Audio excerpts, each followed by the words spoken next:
Hey guys, this video is all about anomaly detection using isolation forest.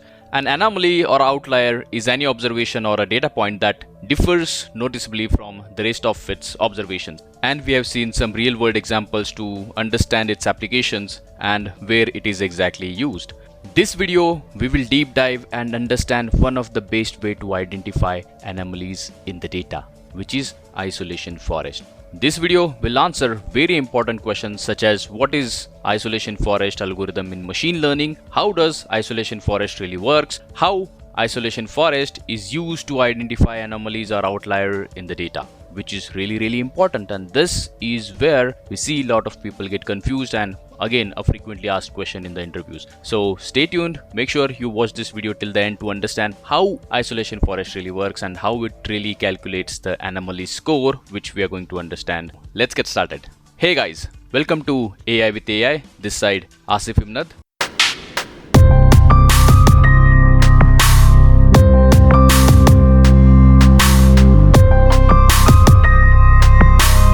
We all know, as I already discussed even in the previous video, an anomaly or outlier is any observation or a data point that differs noticeably from the rest of its observation. It's very easy to identify here that this data points differs noticeably from rest of the data points. Visually we can easily say that, but how does machine identifies that this is an anomaly? This is what we are going to talk about today, and one of the way is isolation forest. And we know that anomaly detection is very crucial and has applications in many different fields, such as it is used in spotting fraudulent bank transactions, fraud credit card transactions, network intrusion detections, sudden change in the sales, or even sudden change in the customer behavior, etc. and etc.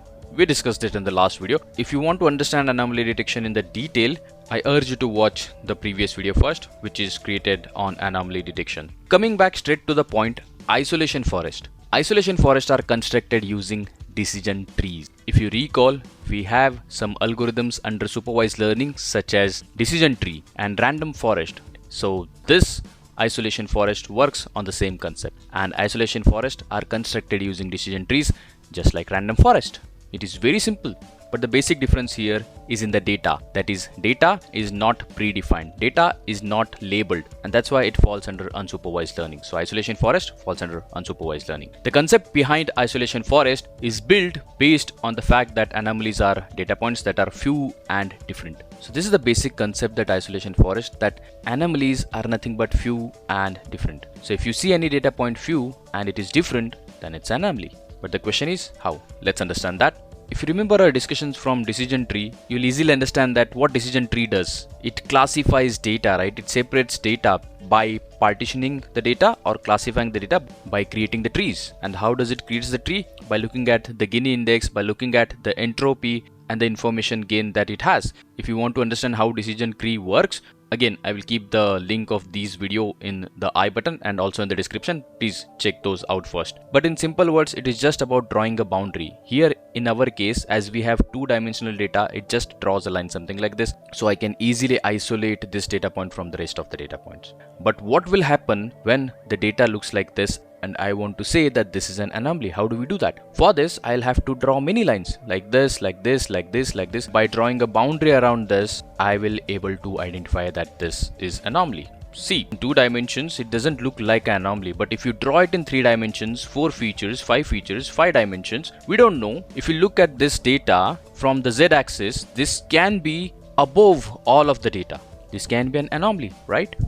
So how does isolation forest really separates these anomalies? That's the question. So isolation forest works by creating isolation trees. It creates multiple trees from a big data. It separates anomalies in fewer steps, making them isolated from rest of the data points. If the data point or if leaf is isolated from rest of the data points from the rest of the branches, then I can say it is an anomaly. The more isolated the point is, more likely it's an anomaly. So let's understand this with the 3 simple steps. So the first step involved in isolation forest is subsampling. It is a forest, right? So when I say forest, that means multiple trees, many trees. So what isolation forest does, it randomly selects the data points. We'll understand what does that mean in the next slide. The second step is isolation tree construction. Once the subsampling is done, then it's create the isolation tree for each sample. And the third and the last step is to calculate the anomaly score. So calculating anomaly score will help you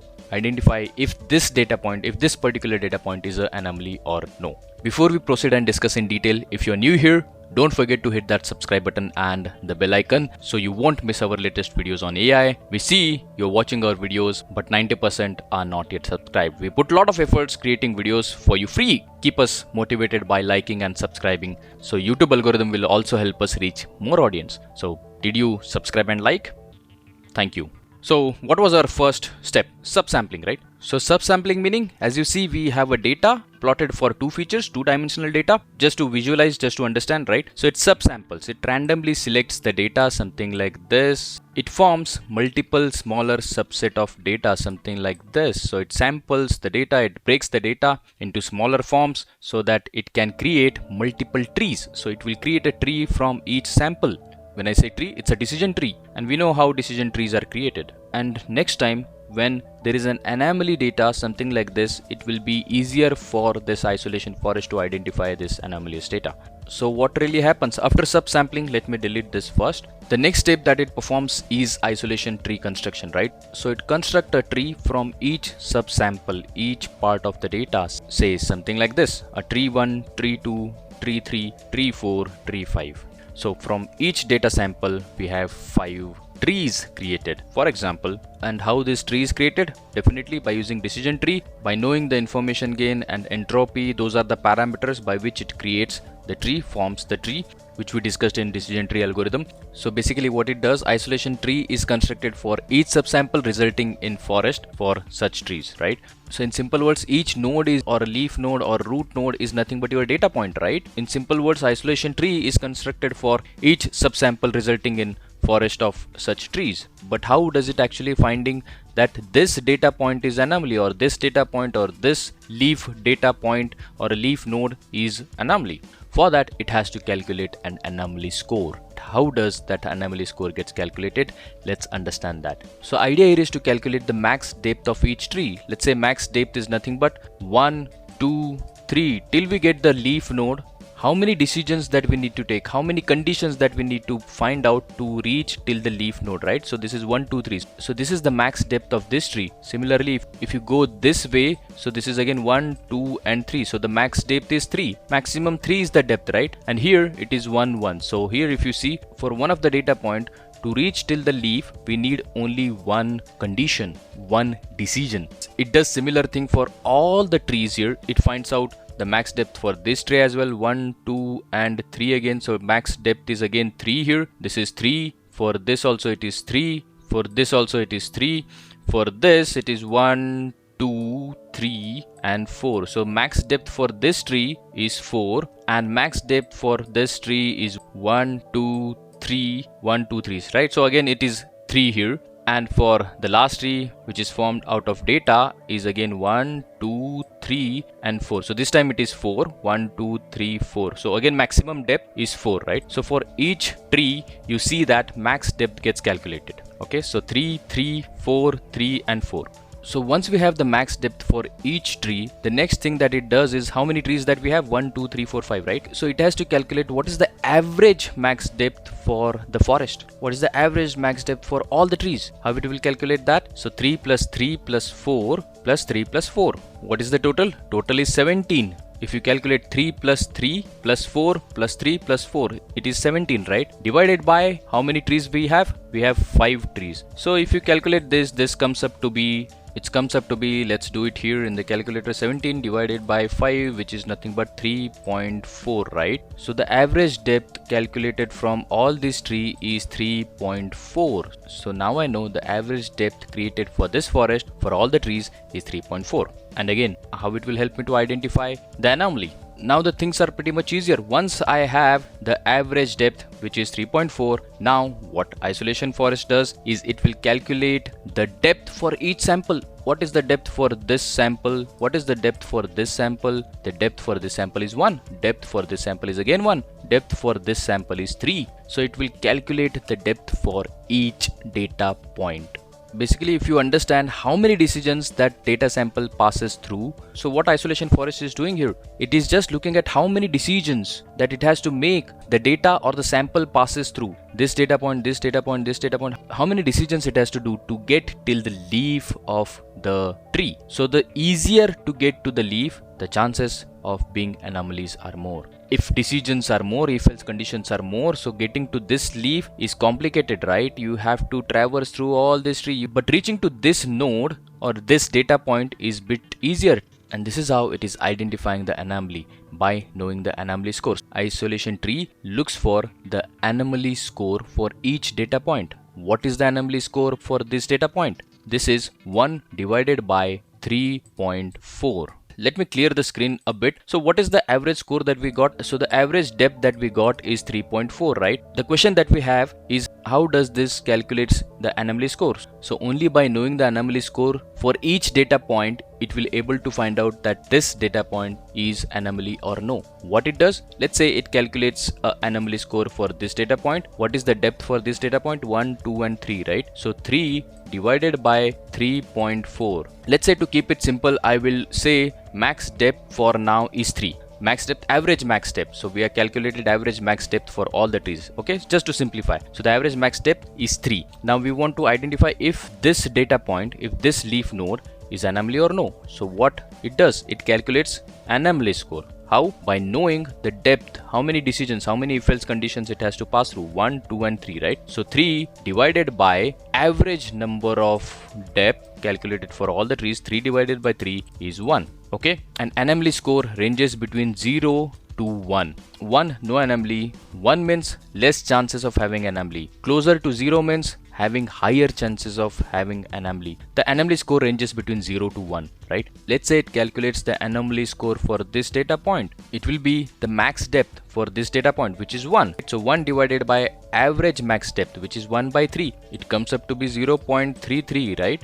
Is it smaller than 1? Yes, absolutely. So chances of this data point having anomaly are higher. Smaller the number, more the chances of having anomaly. That's what the isolation forest does to know if this data point is anomaly or no. Similarly, it does the same thing for all the data points. Let's say in this case, the depth is 1, 2, 3 and 4, right? So depth is 4. That means to reach to this data point, to this leaf node, it has to make 4 decisions. 4 is the depth, and 4 divided by average score, which is 3. So 4 divided by 3, which is actually more than 1. So no, this is not at all anomaly, right? But if I calculate the score for this data point, then it will be again 0.33. So the chances of having this data point and this data point as anomaly are higher. This is how anomaly score is calculated. In short, isolation tree is looking for how many if else, how many split, how many decisions does it require to reach to the leaf node. It is that simple.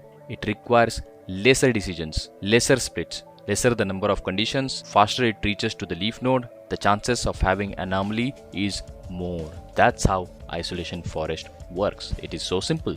So just to conclude, the third step that we have seen is the anomaly score calculation. The 4 steps, it calculates the depth of each tree, total number of trees created from the data, which is required to calculate the average depth of all trees, right? So once we know the average depth of trees, it will be easier for calculate the anomaly score for each data point. So it calculates the anomaly score for each data point, and it needs to be lesser than the average depth. Smaller the number, higher the chances of having anomaly. This is what we discussed. So to conclude this in simple words, the isolation forest algorithm uses subsampling to create smaller data subsets and constructs the isolation trees by recursively partitioning the data based on randomly chosen features or the data points. And then it calculates the anomaly score for each data point by considering the path, by considering the depth that each tree and anomalies are identified as a data points with the lower anomaly score. We know now how to calculate the anomaly score. Lesser decisions, lesser if else conditions, the chances of having that data point as anomaly are more. And that's how we come to an end of this video. If you have any questions regarding the same, let us know in the comment below. If you found this video really helpful, please subscribe to my channel and hit the like button, and don't forget to share this video with your friends and the colleagues. Thanks for watching. See you again next time. Till then, take care and bye bye.